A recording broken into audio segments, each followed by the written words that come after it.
Je vais aborder la question en fait, des pétromonarchies, mais des petites pétromonarchies. Je ne parlerai pas vraiment de l'Arabie Saoudite, je la mentionnerai qu'en passant.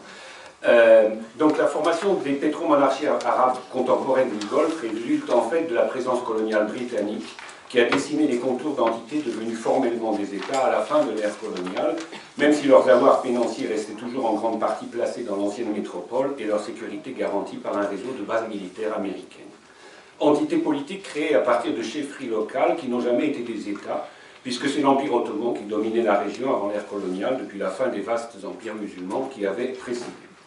Parmi tous les territoires de la péninsule arabique, en fait, seuls le Yémen, Oman et Bahreïn ont en fait une véritable tradition étatique enracinée dans un passé lointain, plus ancien d'ailleurs que l'islam, tandis que l'Arabie saoudite, elle aussi créée avec l'aval du colon britannique, a conquis et amalgamé des pays anciens, peuplés par une population autochtone nombreuse, le Hejaz, le Hassir, Hassa, le Jebel Shamma. Ce qui explique que nous avons affaire pour ces seuls 4 États à des sociétés dotées d'une histoire propre, sur laquelle, dans le cas saoudien, est venue se plaquer une monarchie récente originaire du Nejd, territoire arabique traditionnellement marginal. Et dans le cas du Bahreïn, d'une dynastie sunnite implantée dans un pays majoritairement chiite. En fait, historiquement, Bahreïn, ce n'est pas le petit émirat actuel, c'est toute la côte du Hassa, aujourd'hui saoudien, jusqu'au Qatar compris. Un vaste territoire recelant tout le pétrole et le gaz aujourd'hui divisé donc entre Arabie saoudite, Bahreïn et Qatar. Sur la côte orientale du Golfe Persique et arabique, nous avons donc surtout affaire à un chapelet de principautés nées du caprice de l'ancien colonisateur qui s'était choisi des relais locaux. Relais bénéficiant pour le moment des mannes de la rente pétrolière et gazière. Nous n'avons donc pas affaire à de réelles traditions ni nationales ni étatiques, ce qui ne prédispose pas à l'émergence d'une véritable société et donc d'une véritable vie civique et sociale. La colonisation puis la création de multiples petites enclaves étatiques qui ont pris la place de la grande Ummah arabo-islamique et qui furent dessinées pour séparer au maximum la masse des populations d'Irak et d'Arabie des richesses du sous-sol ne pouvaient donc donner naissance à une véritable société et donc à une société civile par voie de conséquence. D'autant plus que ces entités ne vivent et ne prospèrent que grâce à la présence d'une masse de travailleurs étrangers privés de droits politiques, sociaux et même souvent syndicaux. La question centrale pour l'avenir de ces pays est la constitution d'une éventuelle société civile étant dès lors la conquête de droits par ces travailleurs immigrés qui représentent souvent la majorité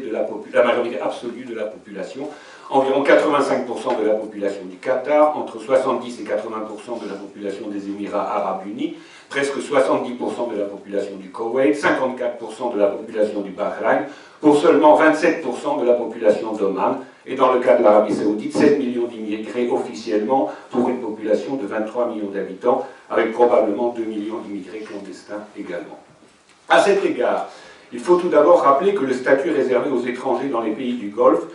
qui peut paraître provenir des vieilles traditions locales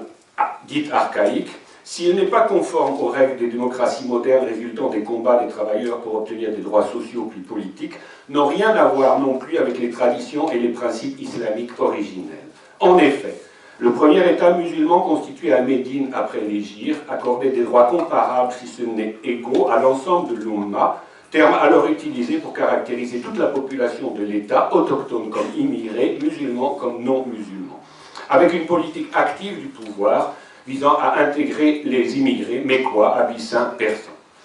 Par ailleurs, interrogé pour savoir si c'était par la naissance ou par le sang qu'on pouvait définir un arabe, le prophète de l'islam, Mohammed, répondit qu'était arabe toute personne parlant couramment l'arabe. Étaient donc considérés, selon le chef de l'État de Médine, comme arabes, les immigrés noirs abyssins, par exemple.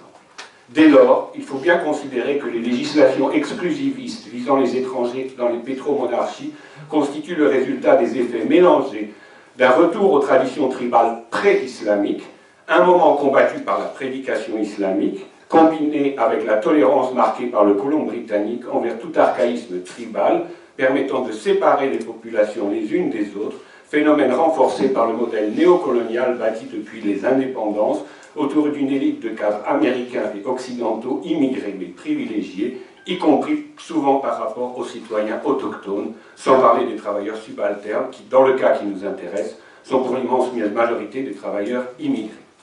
Travailleurs immigrés arrivés dans les pays du Golfe à la faveur des investissements rendus possibles par le boom pétrolier et visant à créer des services, à assurer la production des hydrocarbures et à réaliser des investissements.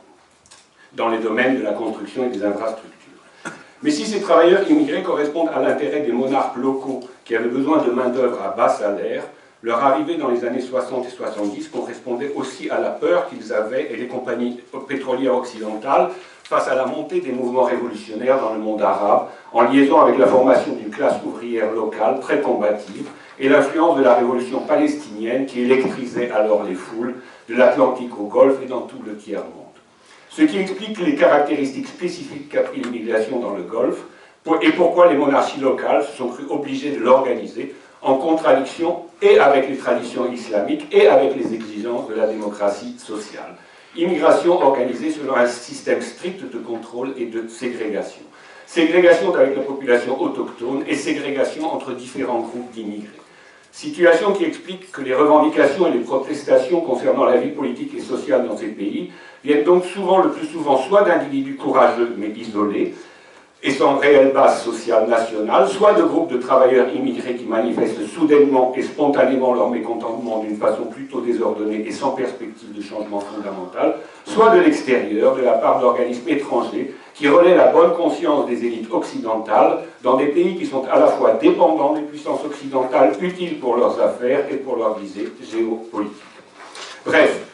cette situation constitue un handicap majeur qui explique pourquoi les seuls pays de la péninsule arabique qui peuvent être touchés par des mouvements d'ampleur nationale et de véritables processus de développement d'une société civile sont uniquement soit les pays ayant de fortes traditions historiques comme le Yémen, Oman, Bahreïn, soit l'Arabie saoudite qui constitue un patchwork de provinces artificiellement unifiées sous l'égide de la famille des Saouds, mais toutes peuplées par une masse d'habitants autochtones qui possèdent leur propre histoire et ont donc une conscience collective qui leur permet au moins potentiellement de revendiquer leurs droits. D'où la répression qui caractérise certains régimes, ou au contraire l'ouverture d'esprit exceptionnel pour la région du souverain d'Oman, tant à l'égard de sa propre société que dans les relations internationales.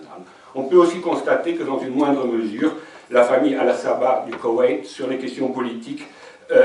manifeste une certaine ouverture, au moins à l'égard des Koweïtiens de souche.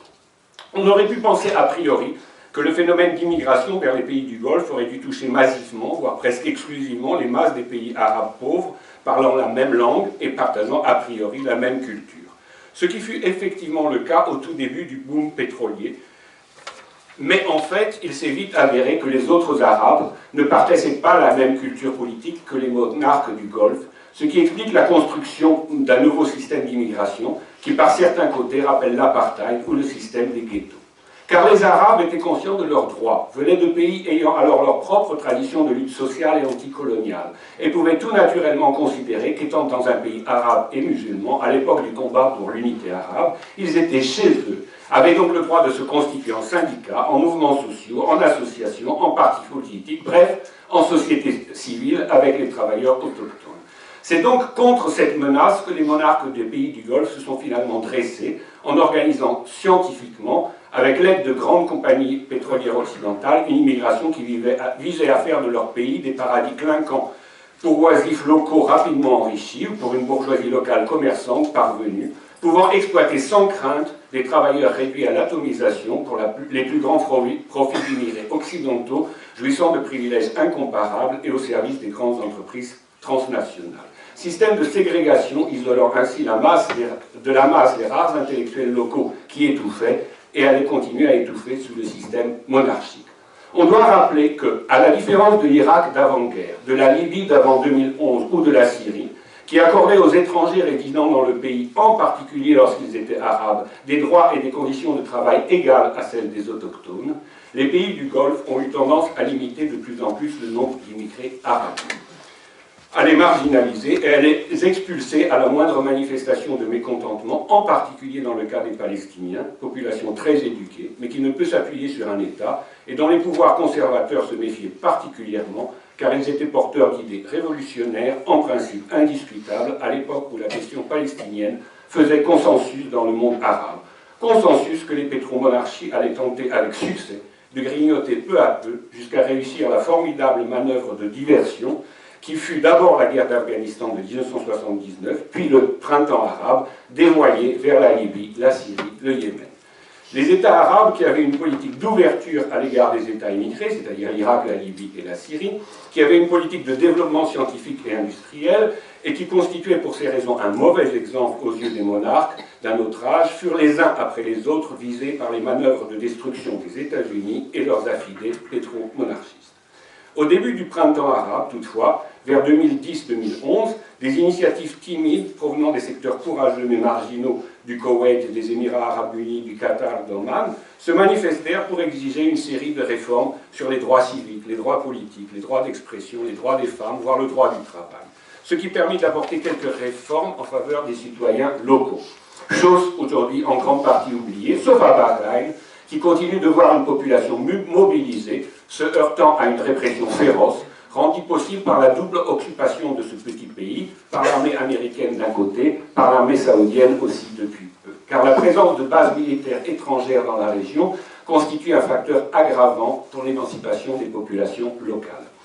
La manœuvre immigrée dans les pays du Golfe a donc été étudiée au préalable, puis choisie en fonction de ses différentes habitudes culturelles permettant d'imposer des conditions de travail plus ou moins dures, ce qu'on appelle sans rire dans les Émirats du Golfe la stratégie du confort ajustable. Un confort fait de camps d'hébergement et de logements spartiates, d'ailleurs appelés worker camps, camps de travailleurs, des salaires tournant autour de 200 $ américains par mois, mais qui ne sont pas toujours versés, des journées de travail de 12 heures par jour, 6 jours sur 7, d'immigrés se voyant la plupart du temps interdits d'y faire venir leur famille, à qui on retire leur passeport le plus souvent, qui dépendent pour toute démarche de l'accord de leur garant local, qui n'ont pas vraiment la possibilité de se marier avec des autochtones, y compris quand ils sont musulmans, et s'ils arrivent à se marier, qui n'ont pas le droit à l'héritage, ni leurs enfants nés d'une mère locale, car la nationalité du pays ne s'acquiert que par filiation paternelle, pas de droit du sol donc, ni même de droit du sang, dès lors que c'est un sang maternel. Sous prétexte de tradition islamique reconnaissant les droits de filiation uniquement en faveur du père, mais en négligeant tous les aspects du droit islamique originel qui permettraient de contrebalancer cette vision réductrice, car les premiers États musulmans ne connaissaient pas le principe de la citoyenneté nationale, encore moins tribale. Quels ont donc été les pays privilégiés par cette politique d'immigration? Avant tout, l'Inde, plus de la moitié des immigrés aux Émirats arabes unis par exemple, et les autres pays du sous-continent indien, pays des intouchables, connus pour leur système de caste, en particulier pour les hindous, mais système qui, dans les faits, a été repris à un moindre degré par certains musulmans et chrétiens locaux. Système donc de caste multiséculaire qui a accoutumé les populations, en particulier les plus pauvres, et parmi eux, les pauvres parmi les pauvres, ceux poussés à l'émigration, à accepter les pires conditions de vie sans se rebeller, la question d'une société civile devenant dans ce contexte une pure fiction. Y compris pour les rares autochtones du coup, qui seraient tentés par cette auto-organisation, mais qui se retrouvent doublement minoritaires par rapport à la majorité immigrée et par rapport à la majorité des autochtones, qui rechignent à voir du coup le système qui les favorise quelque peu évoluer. Et par rapport aussi aux riches immigrés originaires des puissances occidentales, qui sont choyés et privilégiés, nourrissant ainsi fascination et frustration, en particulier chez les jeunes sans emploi. Donc pour la masse, confort, entre guillemets, minimum, ajusté au maximum, c'est-à-dire à la simple survie. Même si, par exemple, à la suite des morts massives de travailleurs népalais assoiffés au Qatar à l'été 2015, sous des températures dépassant les 45 degrés, l'émir local a dû consentir à l'adoption d'un code du travail et promettre une révision du système des garants. Viennent ensuite, parmi les non-immigrés arabes, les Philippins puis les Iraniens. Dans le premier cas, une population chrétienne venue des périphéries d'une ex-colonie américaine, totalement déconnectée des réalités arabes, peu éduquée, ignorant l'arabe et sans vraie tradition de rébellion. Dans le second cas, une population chiite qui, dans les Émirats faisant du sunnisme dans sa forme la plus sectaire le point de référence, se trouve donc en permanence sur la défensive. Cette grande diversité d'origines et de langues parmi les immigrés ne peut donc que contribuer à favoriser l'atomisation des travailleurs en même temps que les contrôles et les méfiances des autorités et ce qui contribue à faire régner la peur. Ce système rodé pour faire rôder la peur chez les immigrés peut du coup, quand le besoin s'en fait sentir, être facilement élargi aux fortes têtes possédant la nationalité du pays, ce qu'on a en particulier vu récemment avec la condamnation à 15 ans de prison du poète Mohamed Al-Ajami, qui avait écrit un poème jugé offensant au Qatar, jugé offensant par son monarque.